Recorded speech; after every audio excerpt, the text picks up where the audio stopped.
안녕하세요. 보행분석 해부학 강의를 진행하고 있는 김원우 강사입니다. 오늘은 좀 어느덧 보행분석 해부학의 10번째 강의를 진행하고 있습니다.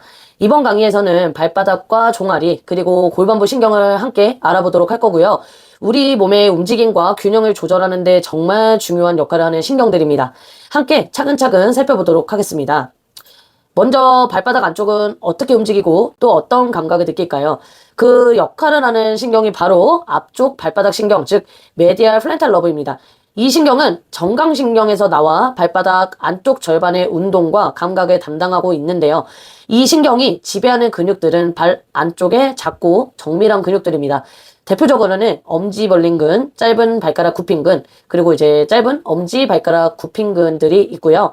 이 근육들은 보행 시에 이제 발가락의 미세한 움직임을 정밀하게 조절하고 발바닥이 지면에 닿는 초기 접촉 단계에서 발의 아치를 지지하는 굉장히 중요한 역할을 합니다. 특히 엄지벌림근은 엄지발가락을 벌리며 균형 유지에 필수적인 기능을 좀 가지고 있어서 정렬된 보행을 위해서 꼭 기억해야 할 근육 중 하나입니다. 감각적으로는 발바닥 안쪽, 특히 엄지발가락과 발 앞쪽 끝부분의 감각을 전달하고요. 발목 주변의 거골, 종골, 설상골 같은 주요 발목뼈 주변 관절에서 느껴지는 압력이나 접촉감 같은 세부적인 정보도 이 신경을 통해 우리 뇌로 전달하게 됩니다. 이제 덕분에 우리는 보행 시 발이 지면과 어떻게 닿고 있는지, 미세한 압력 변화는 없는지 정확하게 인식하고 반응할 수 있는 거죠. 그렇다면 만약 이러한 앞쪽 발바닥 신경에 문제가 생기게 되면 보행에 좀 어떤 영향을 미칠 수 있을까요? 이제 발바닥 안쪽의 감각이 둔해지게 되면 지면을 좀 제대로 느끼지 못하게 될 수 있고요. 특히 엄지발가락 주변의 미세한 움직임과 발 아치 지지 기능이 약해지면서 이제 오래 서 있거나 걸을 때 발바닥 통증이나 피로를 좀 쉽게 느끼게 될 수 있습니다. 심하면 발 아치가 무너지게 되면서 평발이 되거나 이제 보행 시에 안정성이 떨어지는 문제로도 이어질 수 있습니다. 이제 두 번째로 이어서 발바닥 바깥쪽을 담당하는 가쪽 발바닥 신경, 즉 레터럴 플랜탈 러브를 살펴보도록 하겠습니다. 이 신경 역시 정강신경에서 분지가 되면서 발바닥의 바깥쪽 절반을 담당하는 주요 말초신경입니다. 이제 가쪽 발바닥 신경은 새끼벌림근, 발가락 뼈 사이 근, 벌레근 등 발의 정렬 유지와 세밀한 균형 조절에 필요한 작은 근육들을 좀 지배하고 있습니다. 이 근육들은 보행 시에 이제 미세한 균형 조절과 발의 아치를 안정적으로 유지하는 데 꼭 필요한데요. 특히 발바닥 바깥쪽과 새끼 발가락 피부, 발 뒤꿈치 바깥쪽, 그리고 입방골과 제5종족골 주변의 압력 변화를 감지해서 균형을 유지하는 데 굉장히 중요한 역할을 합니다. 가쪽 발바닥 신경에 만약 문제가 생기게 된다면 발바닥 바깥쪽의 감각이 둔해지면서 발의 바깥쪽으로 체중이 쏠리는 것을 잘 인지하지 못하게 될 수도 있습니다. 또한 이제 발가락들의 미세한 움직임과 발 아치 유지에 어려움이 생겨서 발을 좀 자주 삐끗한다거나 불안정한 지면에서 좀 쉽게 넘어질 수도 있습니다. 특히 발바닥의 섬세한 압력 감지 능력이 떨어지게 되면 보행 중에 좀 균형을 잡는데 어려움을 겪을 수도 있습니다. 이제 세 번째, 다음으로 다리 위쪽 온 종아리 신경이고요. 이 신경은 우리 몸에서 가장 큰 신경 중 하나인 궁둥신경이 무릎 근처에서 두 갈래로 나뉠 때 생기는 가지 중 하나입니다. L4부터 S2까지의 신경근에서 시작이 되고요.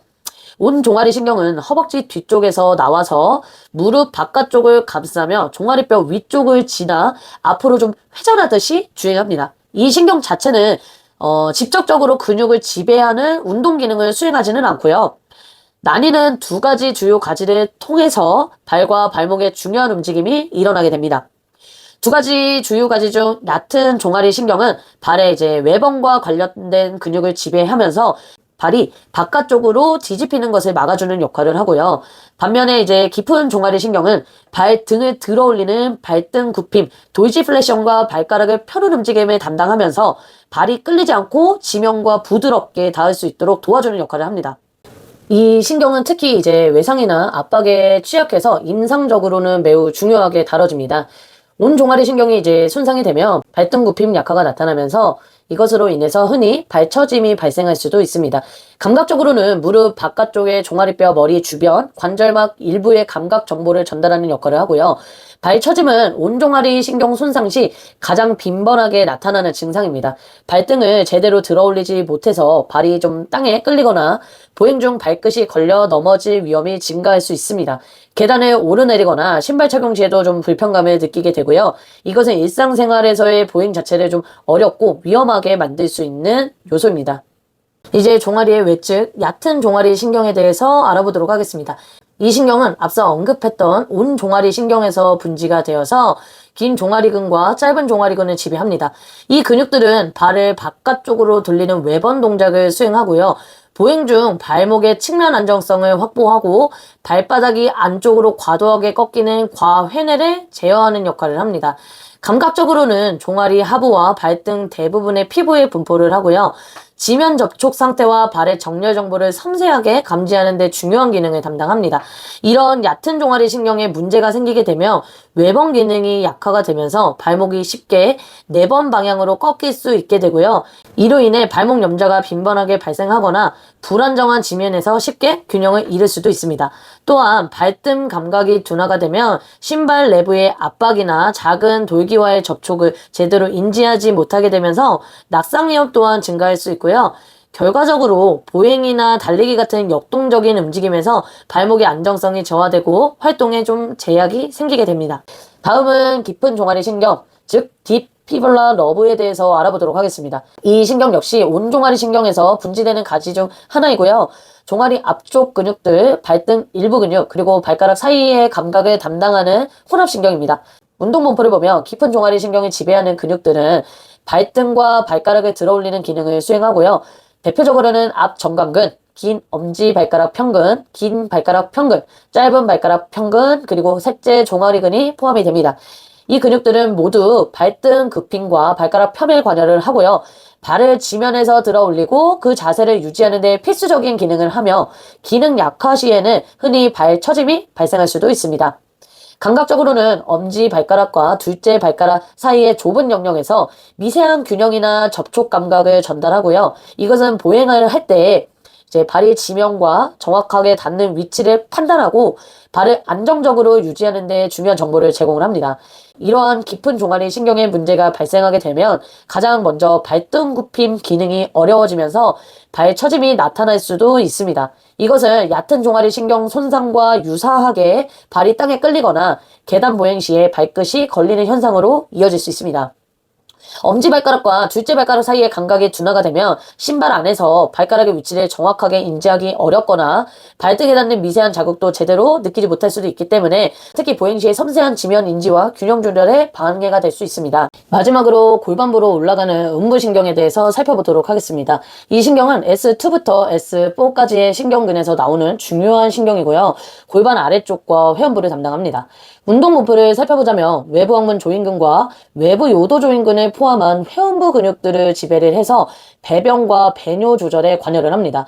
또 골반저의 안정성과 보감 유지에도 굉장히 중요한 역할을 하고요. 이러한 근육들은 보행에 이제 직접적으로 작용을 하지는 않지만 골반저 기능이 약화가 되면 장시간 서 있거나 걷는 동안 복부와 체간이 불안정해질 수도 있습니다. 이것으로 인해서 허리 통증이나 골반 기울어짐, 자세 불안정성 등 보행 기능 문제로도 이어질 수 있고요. 감각 분포로는 외음부 생식기, 항문 주변 피부에 분포를 해서 골반 기저 기능과도 밀접하게 관련이 되어 있습니다. 음부신경이 손상이 되게 되면 요실금이나 변실금 같은 배변 배뇨 문제뿐만이 아니라 골반저의 지지력 약화로 인해 체간 안정성이 떨어지고 보행 중 통증이나 불편감으로도 이어질 수 있기 때문에 꼭 중요하게 관찰해야 되는 신경 중 하나입니다. 즉 쉽게 말해 이제 직접적으로 보행 기능은 아니지만 간접적으로 보행 능력에 영향을 줄 수 있는 신경입니다. 자, 이렇게 해서 오늘은 보행과 균형 조절에 중요한 여러 말초 신경 분포와 기능을 좀 함께 살펴봤고요. 각 신경이 어떤 근육과 감각에 관여하는지 이해를 하셨다면 앞으로 이제 보행 문제를 평가하고 해석하는데 큰 도움이 될 거라 생각을 합니다. 이제 신경 분포에 대한 파트는 여기까지 마무리를 하고요. 다음 시간에는 신경세포, 즉 유련의 구조와 기능에 대해서 알아보도록 하겠습니다. 신경계가 이제 정보를 어떻게 전달하고 통합하는지 이해한다면 움직임을 훨씬 더 깊이 있게 해석할 수 있게 됩니다. 그럼 다음 강의에서 뵙도록 하겠습니다. 감사합니다.